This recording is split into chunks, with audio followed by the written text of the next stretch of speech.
Autism Canada depends on the generous support of viewers like you. If you find this presentation helpful, consider donating at autismcanada.org. Some of you may have met our next speaker personally through his summer program, Face Camp. My own boys participated in this program this past summer, and they haven't stopped raving about it.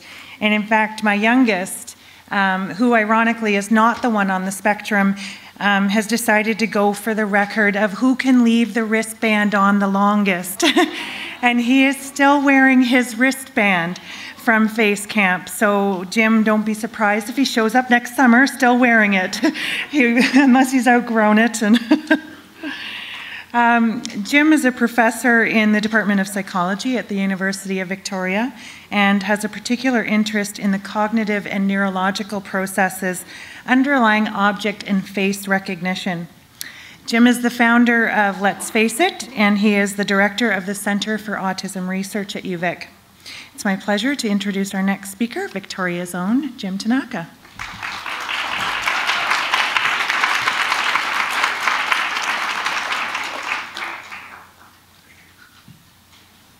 Thank you.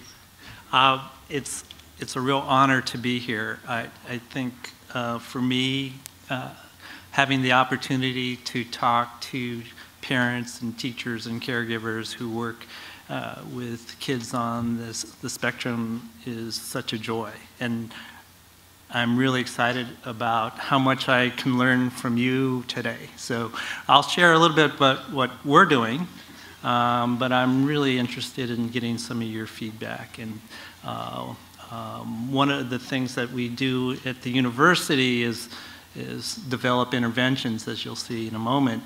But what's so important is that these interventions are in touch with the real needs of the kids that we're supposed to be helping. So it's only through that kind of feedback from the kids themselves or from the parents or teachers and caregivers is that we can develop effective interventions. Okay, so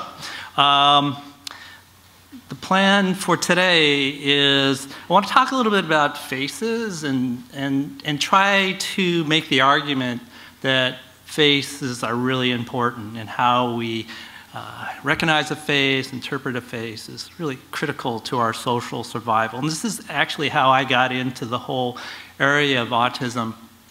My line of basic research is really in face recognition.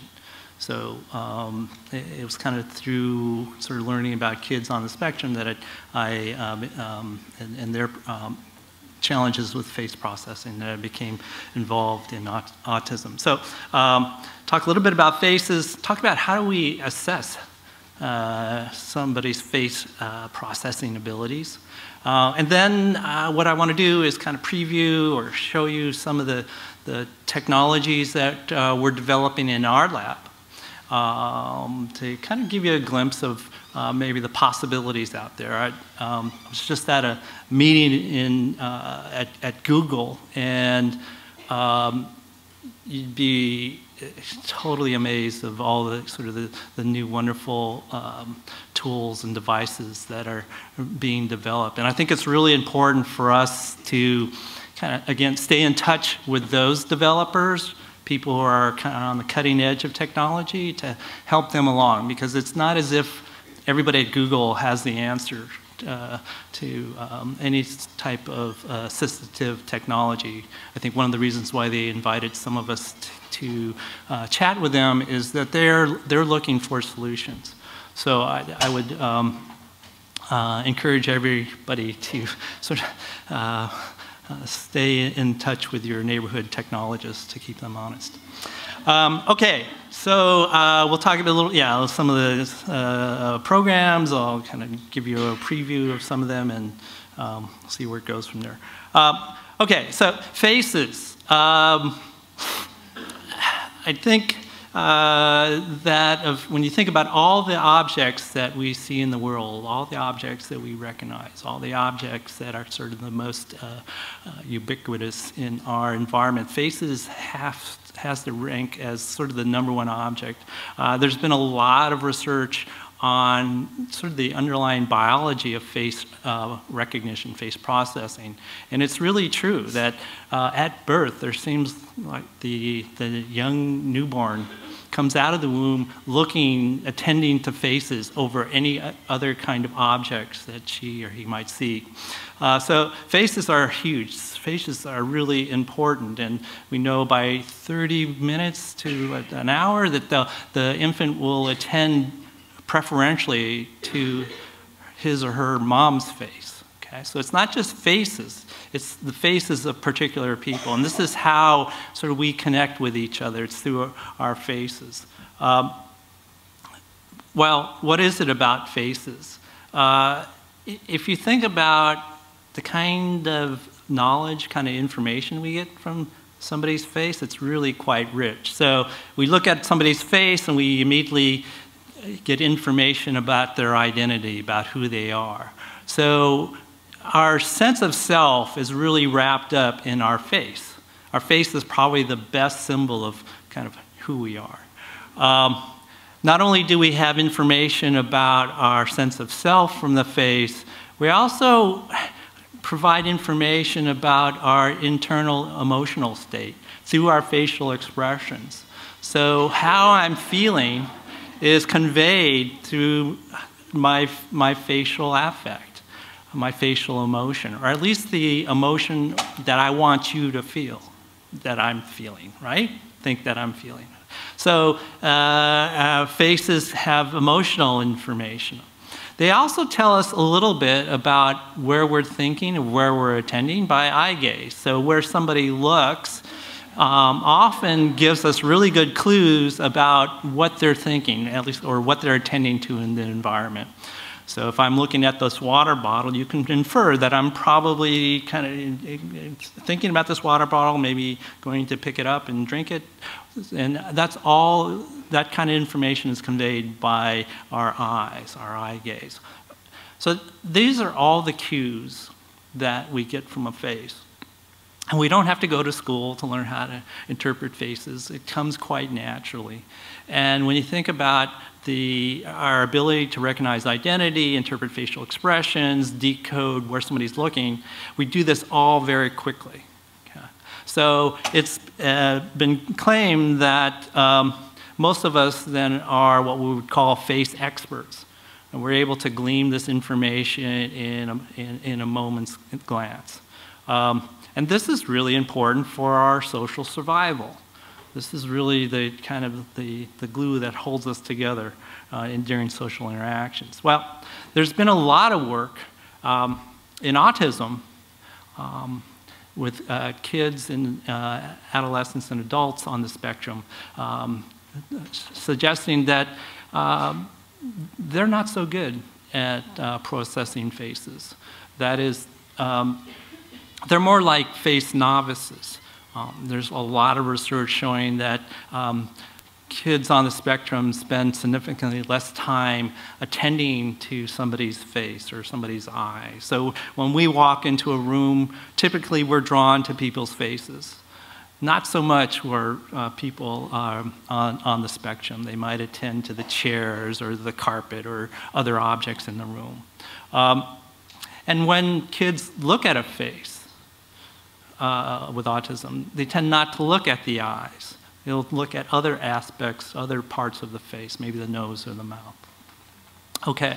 Also, we know that kids on the spectrum, individuals on the spectrum, have difficulty recognizing facial identity. Okay. So this is, again, the face is a symbol of who we are. And that is it's so important to link the identity in the face. And actually, this is why name tags are so important, right? It helps us link the name to the face as well. And we all struggle with this, but especially kids on the spectrum. You might have heard stories, or you might have personal experience of a child with autism who struggles with face recognition abilities. So they might make a friend on the schoolyard one day, and come back to school the next day and not be able to recognize the person that they made a friend with. Okay, so this is, as you can imagine, a really serious challenge for kids on the spectrum.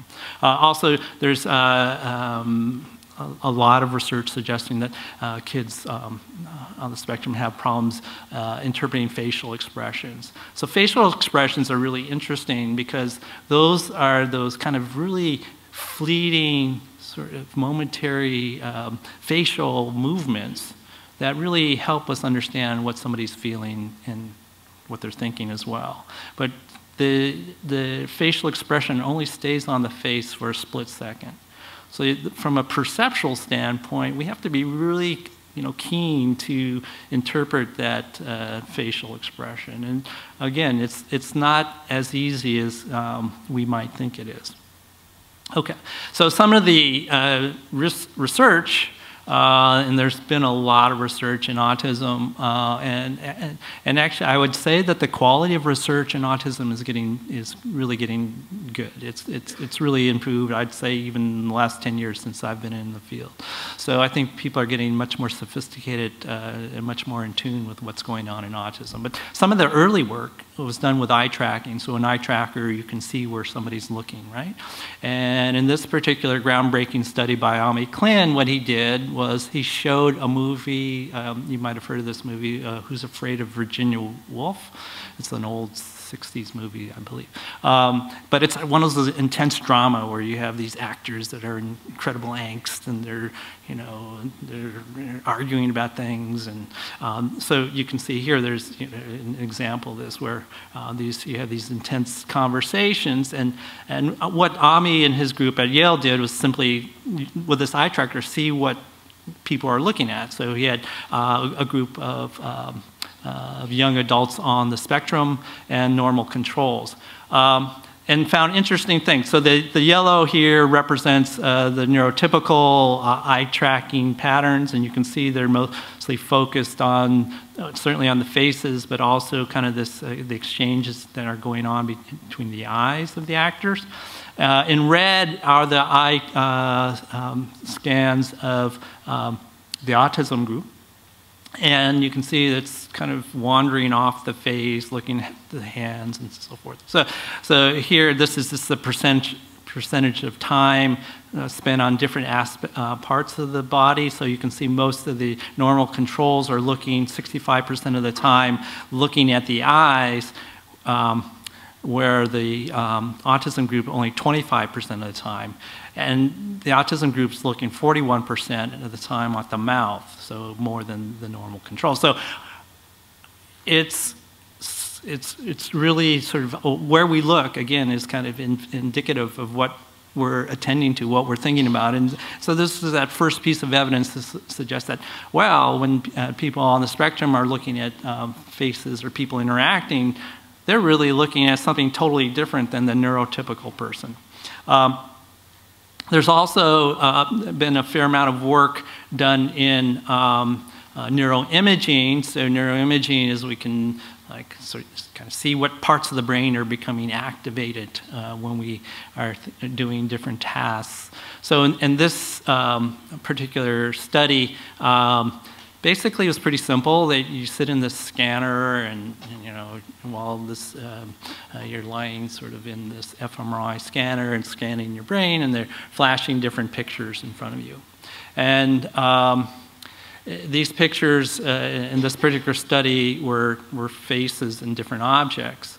And the interesting thing is that we know that there's a part of the brain called the fusiform gyrus that is selective to faces. So when we look at a face, that part of our brain becomes more activated.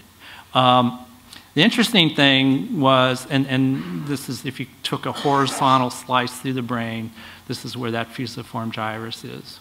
And then if you kind of lay that slice kind of to show you sort of horizontally, this is what it looks like. So the red here is activation, and this is the control group. And you're seeing that when they're looking at faces, yeah, that fusiform is highly activated. But when the autism group looks at faces, that fusiform area isn't so excited, isn't so activated.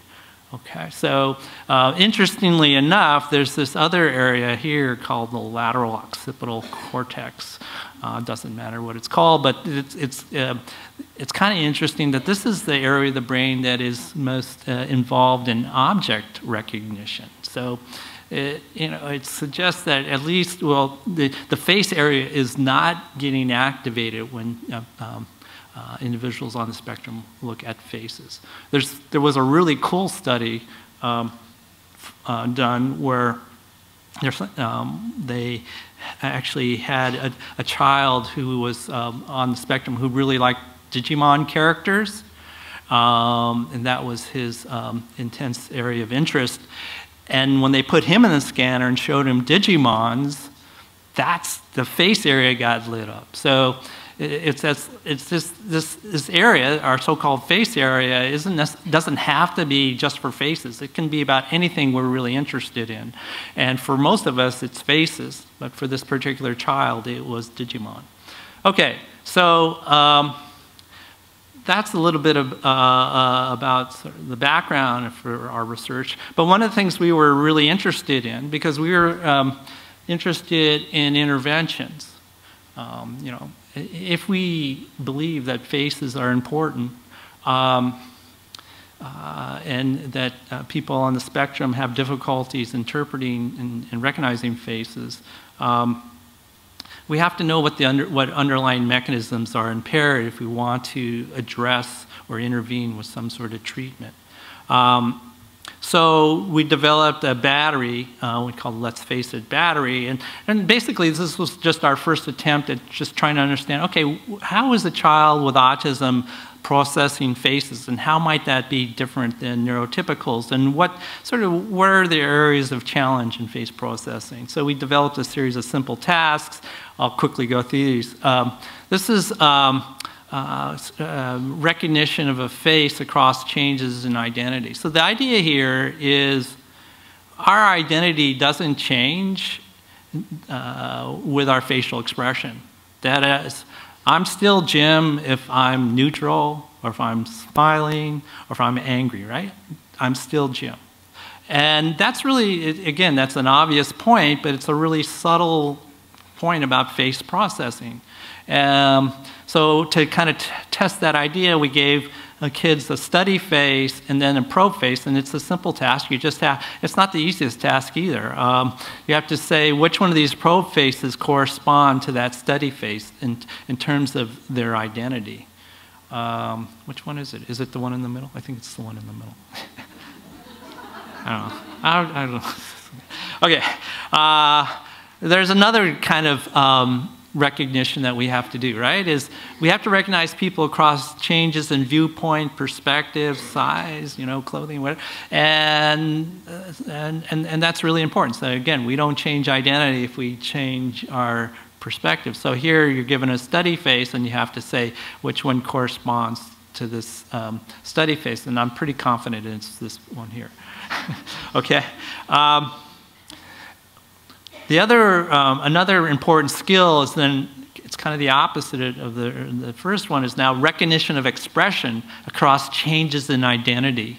Okay? So that is, we have to be able to recognize happy, whether that happy expression is in our mom, in our favorite, in our best friend, or in our teacher. Happy is happy is happy. And so here you're given a study face, and then you have to say which face has the same expressions. I believe this is fear, and then the correct answer is the fellow in the middle. Okay, so those two faces are showing the same emotion. Again, kind of obvious, but this is exactly, our results showed that this is exactly where kids on the spectrum have difficulty. So we say that they have difficulty creating what's called abstract face memories. That is, being able to recognize people across, in this case, changes in expression. So this is, let's say, Sean, but Sean could be angry, scared, or happy. Regardless, that's still Sean. So taking the different sort of images and mapping that to the same underlying face representation, face memory. And you can see where that might be particularly challenging for kids on the spectrum because they tend to be hyper-specific learners, right? They learn the details of something, but aren't so good at sort of generalizing to the bigger concepts. Same thing for expression representation or expression concepts. So that you can have happy across different people, but those all map into the same underlying emotion. So these are the things, and this served as kind of the clue. And I think what's important is that these sorts of these kinds of data can give you hints as to how you might fashion or kind of shape your intervention.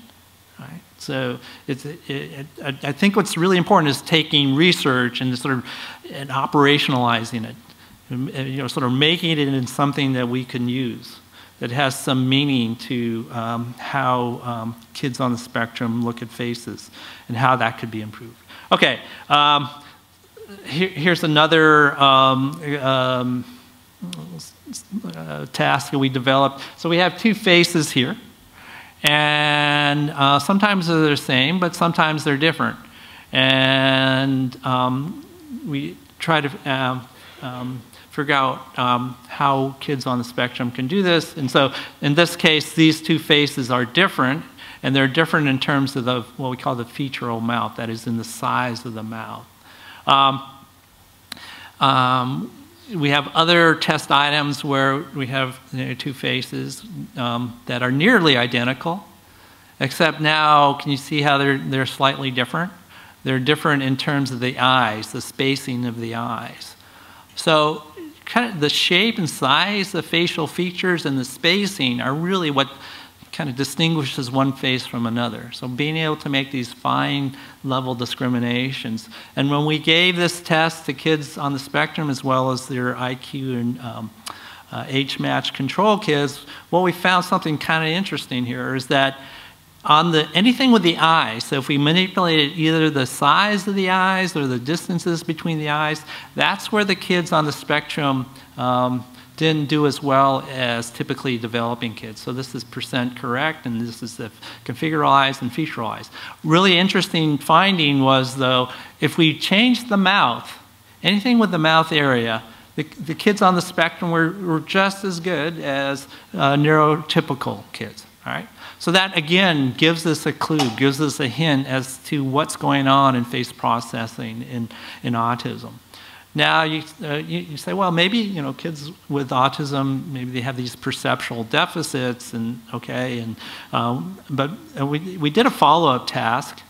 So we took the same idea, except we applied it to houses. Okay, so now we have two houses. These are two houses that are almost identical, but if you look closely, they're different in the size of that big window.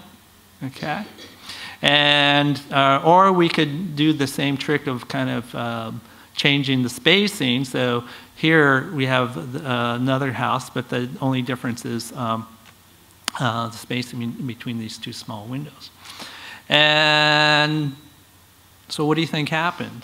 So it's the same, it's the same kind of judgment, right? The size of the windows or the spacing of the windows, same as the size of the eyes or spacing of the eyes, except instead of on faces, now we put it on a house.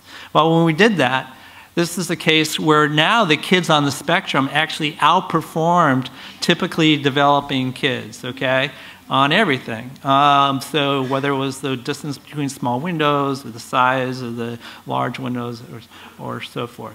So yeah, I really think it's important to kind of highlight these kinds of results because they provide evidence for a difference model rather than a deficit model of autism.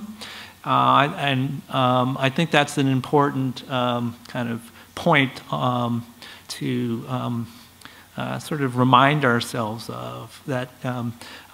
Certainly we see this a lot in our lab, but yeah, clearly kids on the spectrum struggle and are challenged by certain tasks, but clearly they also have areas of strength. So, and this is something that I think is fairly well established in the literature. Okay, so here's our challenge. Can we train up face expertise like other forms of perceptual expertise in children with autism? So if you think about face recognition, it's just a different kind of expertise. Like we have bird expertise, we have Pokemon expertise, we have dog expertise. You know, kids on the spectrum, they become experts. They're just not so good at faces. Well, can we think of ways of training up face expertise? So that sort of led us to this idea of the Let's Face It program.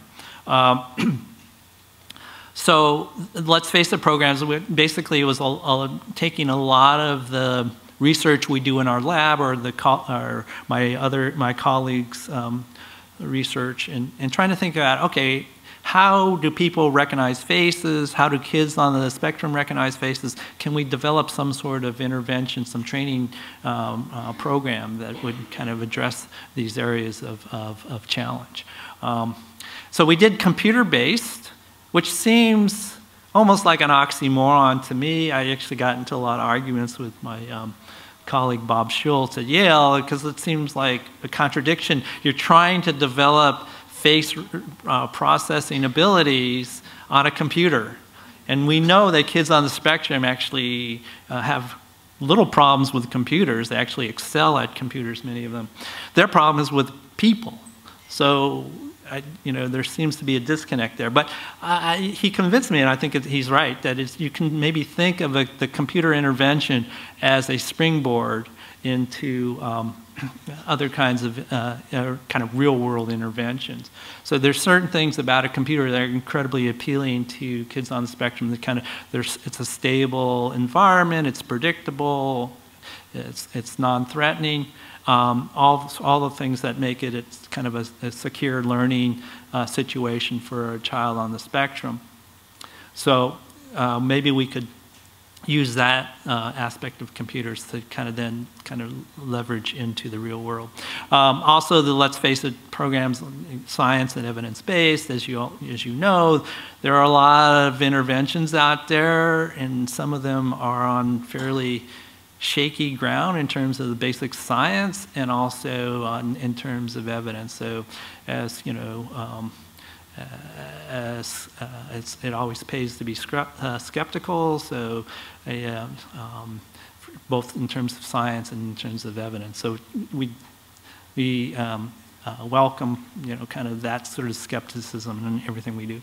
And then we just basically developed, got it actually into the more like the computer game business of, trying to develop these skills in a video game type of environment, which was hugely challenging.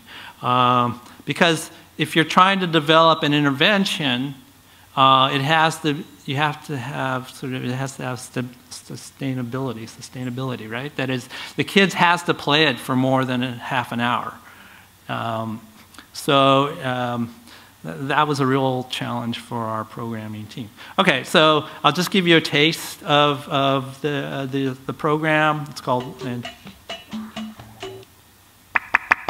this is Find a Face, where the child tries to locate faces in complex scenes. And it gets increasingly more difficult. Here's I Spy. You're supposed to click on the face that is making eye contact with you.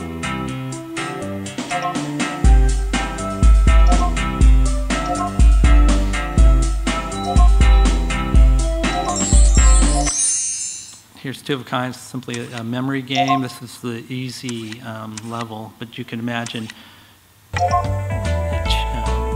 more difficult. Here's Splash. You're supposed to splash on the face that's the same expression. We learned a lot about negative feedback sounds. Yeah. So here's Zap. You're supposed to connect 3 of a kind.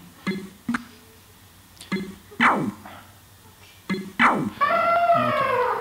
So yeah, you know, this was really really challenging to develop these computer games because for all those reasons about, you know, what we might think is a reinforcing sound for a child with autism might not, for us, might not be for a child with autism, and vice versa.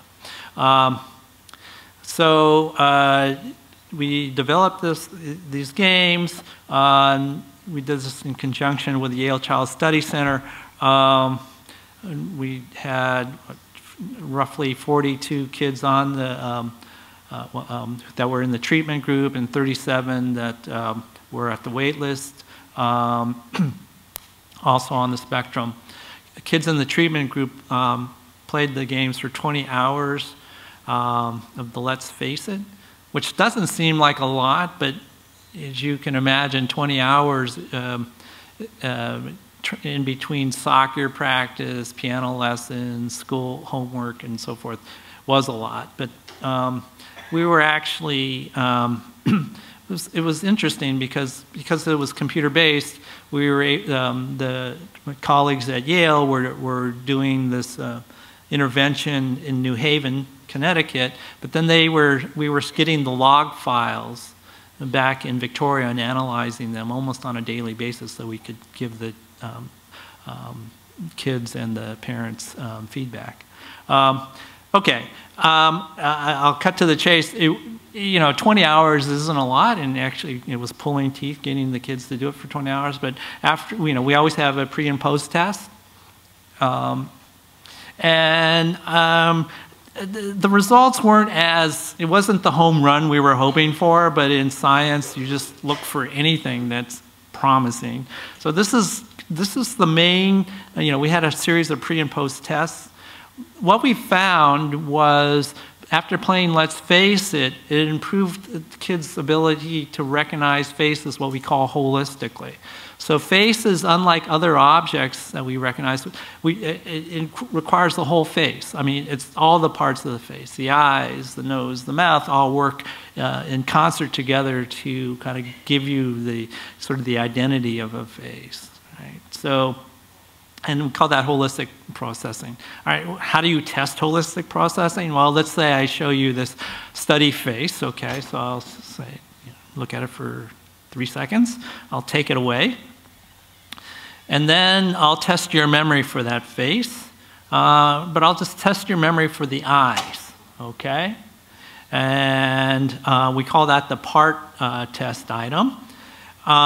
Or we can give you the whole face test item. Now, the critical thing to note here is that the whole face test item is identical to the part test item in that they only differ with the eyes, okay? But in the part test, you're only shown the isolated part. Here, you're given all the same, the whole face information. Okay, so even though the hair and the nose and the mouth and chin are identical, it seems like it's easier to recognize the face in the whole face test condition. And that's holistic face processing. That is, we really use all the parts of a face to help us recognize a person. Okay, so the main finding, so this is the active treatment group, is and this is the white bars are before the intervention, the gray bars are afterwards. I noticed that, you know, the gray bars are higher, and they're significantly higher for testing the holes of the eyes, and actually even the parts of the mouth. So, you know, we're getting some improvement.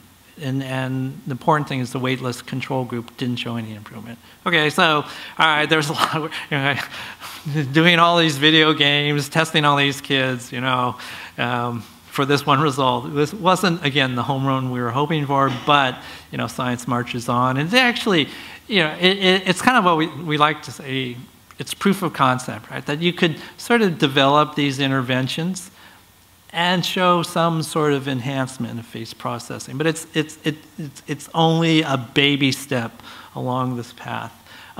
Anyway, we you know, published the paper, and what we wanted to do is make the the program available to people. So you can, if you Google "Let's Face It" autism, you'll probably go to our homepage, and you can click on it, you can download it, and it's mostly now a Windows application because Mac, it used to be both Mac and Windows, but Mac changed something about their operating system. So, so if you have a Windows machine, let's face it, it should work. And we've had, lots of, people. I'm always very sort of flattered when I go to conferences and people will tell me just randomly that they use this program.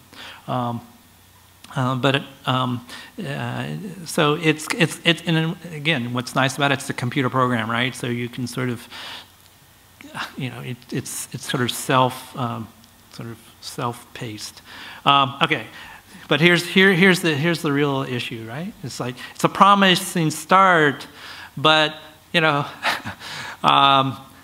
did have some behavioral measures because the real test is, right, did this program help the kid in his real life? And we didn't have really good social behavioral measures, but the ones we did, we weren't really getting great results on that. Because it's really hard to show transfer. It's really hard to show transfer from a computer program into the real world. And so we call that the small screen to big world problem, transfer generalization, especially for children on the spectrum. I think transfer of skills is the huge hurdle that kids on the spectrum face. So that gave us pause and made us rethink our approach. So I think we sort of retooled and thought, well, okay, what's the next generation of video games? How do we invite the child in to be an active participant in the game?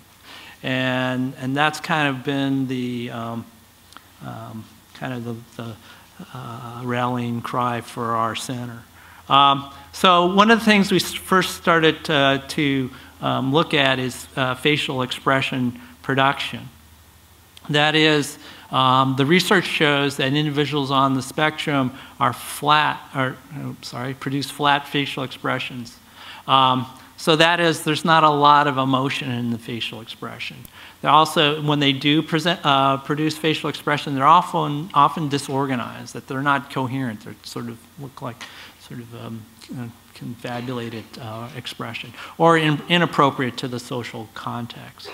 The research shows that people on the spectrum can mimic other people's expressions. So if I do an angry face, a child with autism can probably mimic my angry face, but they have more difficulty posing an expression. So like, for example, when we say smile for the camera, that might be a challenge. So let's think about posing for a second. What do you have to do when somebody says smile for the camera, right? You have to have in your head some sort of representation, some idea of what a smile is, what a happy expression is, and then produce that on your face, okay? So it's very much a mental activity. Or a better challenge would be if I asked you to make an angry expression. That's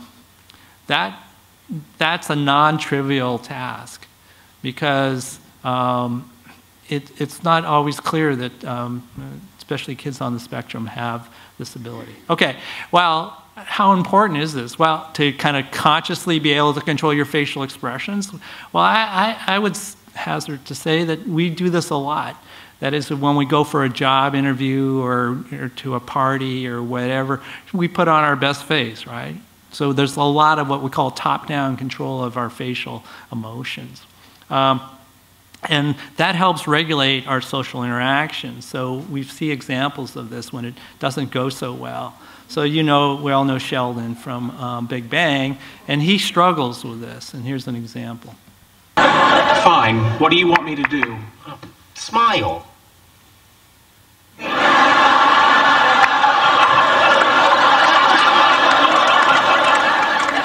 Oh, crap, that's terrifying. We're here to see Kuthrapali, not kill Batman. Try less teeth.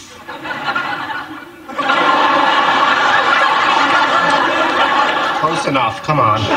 Okay, so that you know, Fine. poor Sheldon. What do you want me to do? He struggles with this, and you know, I don't think he's the only one that struggles with it. But the point is that it's important to be able to control our facial expressions consciously, and our facial expressions kind of are signals to the receiver about what we're feeling. Okay, and then it's important for us then to decode those facial expressions. So our question at the center, so we have the Center for Autism Research Technology Education. We haven't been around a long time. I think this is we're going into our second year, but we have a really sort of a good group, outstanding group of UVic students who are just keen to kind of tackle these issues. And our mission really is to provide, you know, low cost or free technologies for kids on the spectrum that again are science and evidence based, using sort of the information or knowledge we know from work in cognitive psychology and cognitive neuroscience. Okay, so our job was to, can we train up people to do facial expressions? Okay, so we partnered with, I have a colleague down at UC San Diego, Marnie Bartlett. This is actually a picture of Marnie. Marnie's an amazing computer vision scientist. She developed a program called CERT, which allows you to take webcam input and break it down into the different facial muscles, because we know certain facial muscles make different expressions. So that's, and then she does this in real time, or her program CERT does this in real time. So it's a very powerful, elegant program. What we did then was, you know, I saw her give a demonstration of this, like, this is exactly what we want. And so we developed this game, Smile Maze, which sort of uses it kind of trains the child's ability to execute these facial expressions. So with a little bit of luck, if God's willing, I'm going to try to do a demo of this. Okay. So this is CERT. Okay, and so what you can see is, you see the green box. That's a face detection algorithm. So it looks for faces. So if I move out of this view here, so you notice it doesn't. It's not a water bottle detector. It's a face detector. Okay. Well, once it latches onto your face, then those red dots, it hones in on your eyes, and then that gives it a reference point for finding the different facial muscles. So each one of these graphs is a readout of that facial activity. So let's see if it works. So if keep your eyes on AU 25. That's Action Unit 25. So if I smile, it goes up, maybe, yeah, a little bit, or not. Okay, but that's the idea. Hopefully this will work. Now I'm skeptical. So what you can see, though, it's reading face input in real time. So we took that idea, and this is what our group did. Let me make sure it's, sorry, a little technical. Oh, you can hear music while I'm looking for this.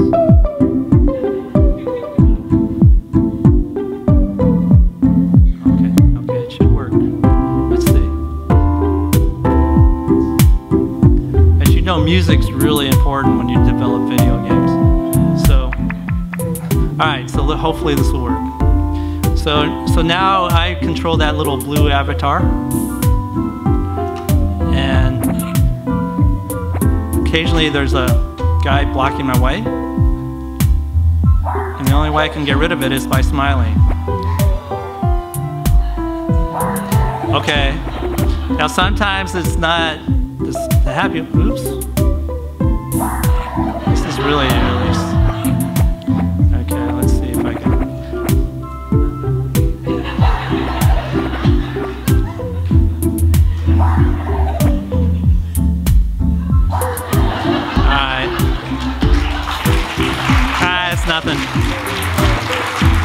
harder.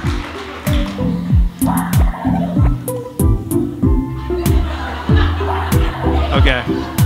So you can see that it gives your face a real good workout, actually. You play this for 5 minutes and you get really tired. I'll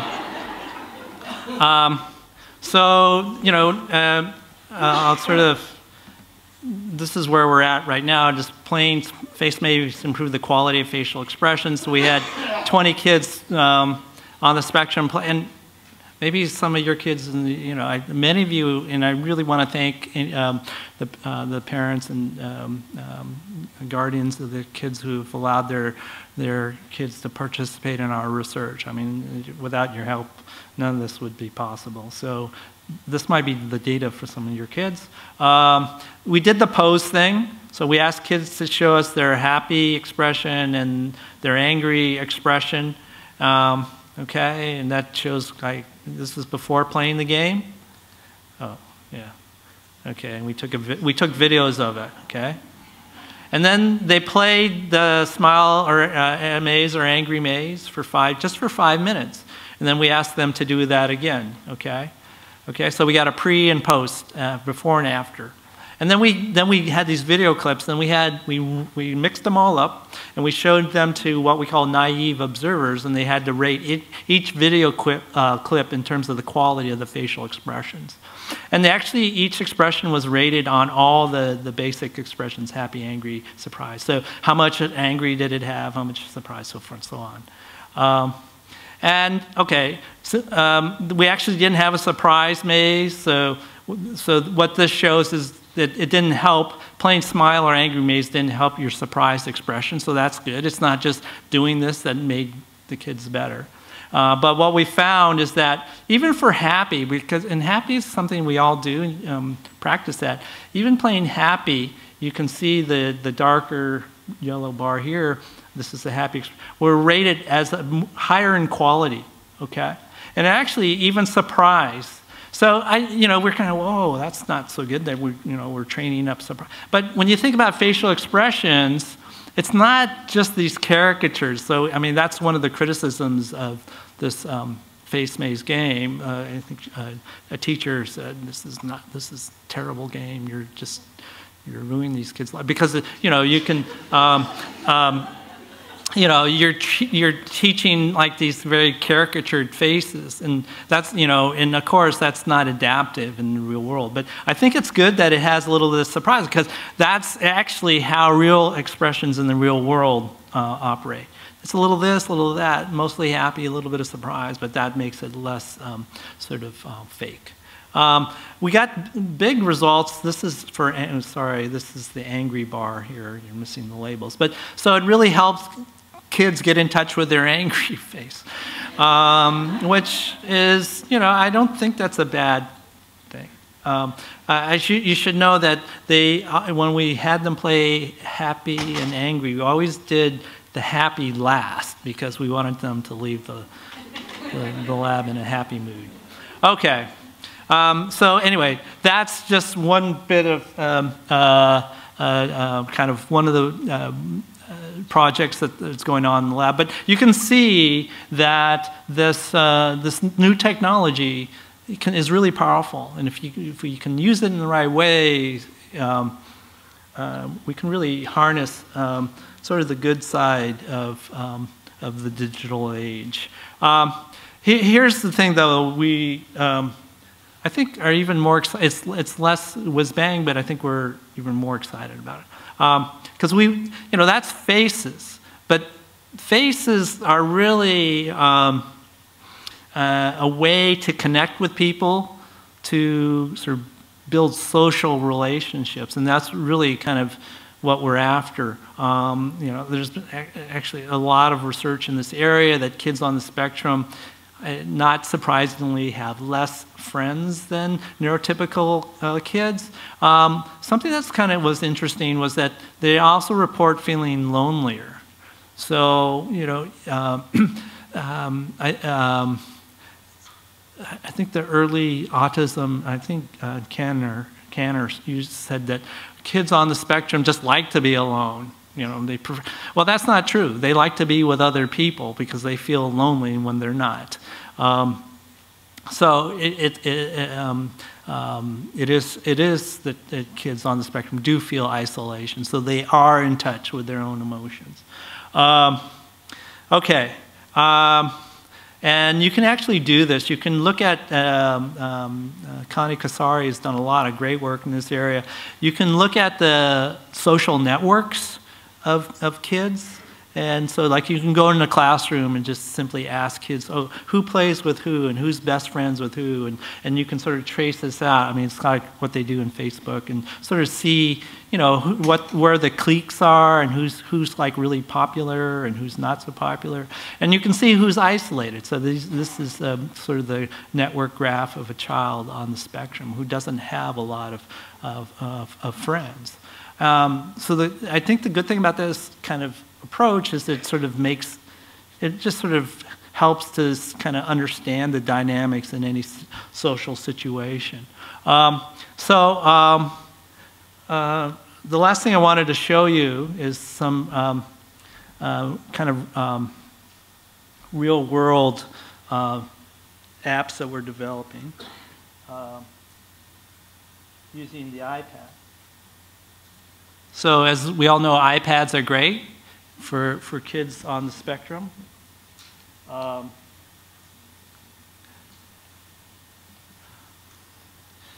the reason why they're great is that the, oops, well, maybe they're not so great for showing.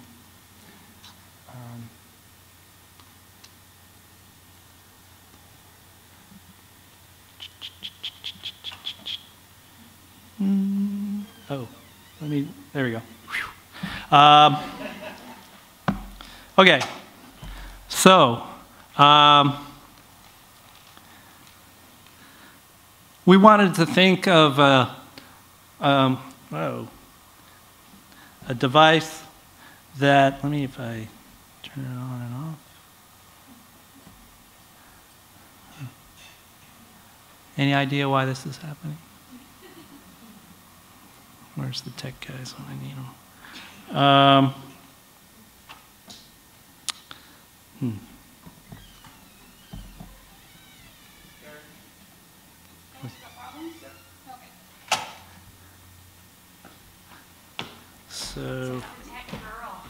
So you want to hook your iPad up? Yeah, it was. Make sure we hooked onto the right. It was working, and then it just stopped. Okay. So maybe unplug it and plug it back in. Let's try this. It might be the. Is that the right adapter? Yep.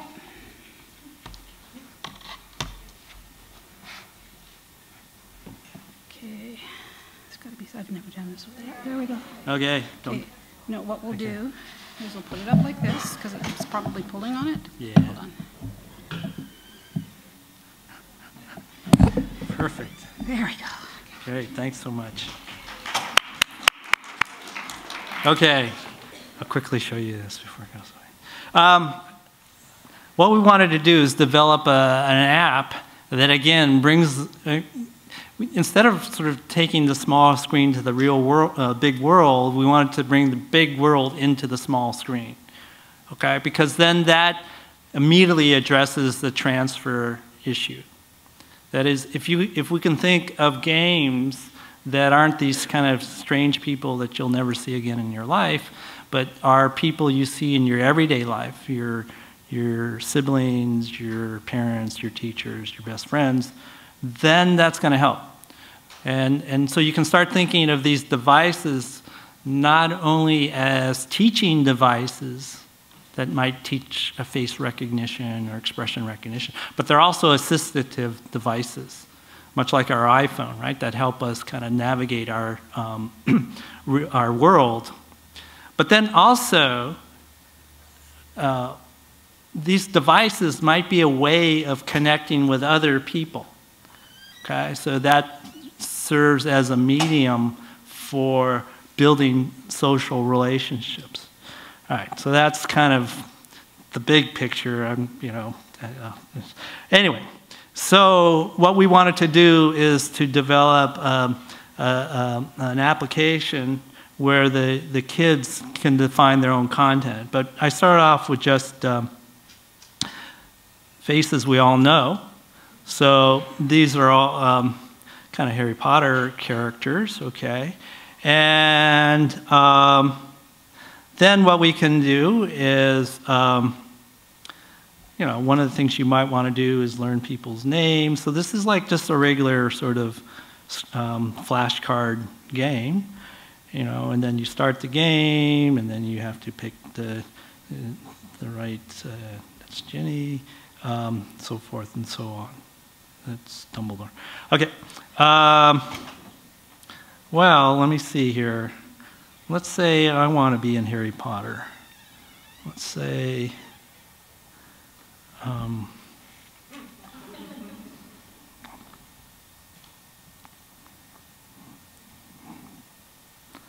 okay, there I am. Oops. So now I'm in this game. Hopefully, I don't know if this will work, but I don't know if I'll come up. It's all by random chance. But I'll play a couple rounds and hopefully I'll come up. That's Draco, right? That's the guy who looks so different in his. Oh, that's Draco. Yeah, that's Neville. Yeah, it's really. Anyway. Okay, it's not going to work. Anyway, so the idea is you can always add content to your game, and we try to make it as seamless as possible. Okay. And then that's static images. We actually, there's quite a bit of research to show that kids on the spectrum are pretty good with static images. Where they really struggle is more with dynamic images. So in this iScrapbook program, you can also have dynamic images. So these are just little 2-second snippets from, actually, I took these this morning. You can probably, off of my screen, you can probably see the sort of, like in my reflection somewhere. Like, so you can do this exact same thing. So you know what's really cool about it is, you know, having that dynamic information just makes these characters come alive. And I think there's much richer information in even a 2-second snippet. Oh, is that Neville? Yeah, okay. Oh yeah, there's my head. Okay. So that's name game. But then you can also do sort of fun things with these faces. So you can take the top half of Harry and merge it with the bottom half of, I think, Hermione or something. But you can see, okay, if you remember some of the earlier research I showed, is that this might be a really great way to get kids on the spectrum to look at the eyes, right? Or sort of do different things. You can imagine, yeah, and then you can actually, okay, I won't show you everything about this program, but then I don't know if it works. You could actually mail this and put it on Twitter or Facebook or whatever. So, yeah. So it's kind of a fun thing. You can also do, well, these games are all just still being demoed, but you can, like this game Splash, where you, oops, you're given a target face and you try to hit it, and then you hit it this way. There's Snape, and then actually the advanced versions you get the name. So you try to hit the name, and so that's a way of trying to associate names with faces. So you can, and you know, we've just started. The nice thing about iPads, well, okay, so a couple things. We really like iPads because I think we can start, we can develop games that might address the so-called sort of lower end of the continuum as well, because they're so interactive. and so kind of intuitive. We've actually used other Let's Face It games with some fairly kind of severely autistic individuals, and they loved it. So I think there's something engaging about faces too, and especially with iPads. Yeah, so that's, I mean, I guess the take-home message here is that now you can use this device to sort of incorporate your real world into the games, and that it's really left up to the child's and the interventionist's imagination as to what sort of collections they want to build. So they might want to build out, so, oh, I didn't really show you this, but I could take me, and I'll become one of John's friends. Hopefully this will work. Doesn't always, yeah, so now I'm in John's album. So we really want to try to make this as seamless and facile as possible. And also the point is that the same face can be in multiple albums, in multiple collections. So you could have a collection of smile faces, collection of best friends, collection of people at school. You could have multiple, the same face can be in multiple collections. And we're hoping that, so we're gonna, here's the advertisement part. We're going, in January of next year, we're going to start piloting this application. So if you're interested in either knowing more about it or maybe signing up with your kids, you could leave your name on this notepad here and we'll get in touch with you. Because what we want to do is sort of put this iPad in the hands of the child or the interventionist and see what happens. And also with some exercises and ways of building somebody's real world social network. Because I think it's only by sort of incorporating the real world into these interventions that we can show some real gains in interventions. So thanks so much.